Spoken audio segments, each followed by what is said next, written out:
তাহলে সবাইকে স্বাগতম। এখানে রান্না করছে মাছের ঝাল, মশলা কষাচ্ছি আমি।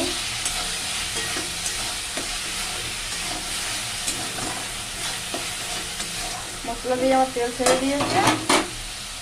আর দেখো এখানে আছে মাছ ভাজা।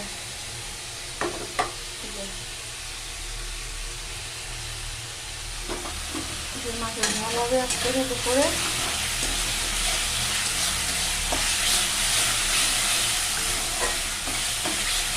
মশলা কষানো হয়ে গেছে, এবার আমি জল দিয়ে দেবো।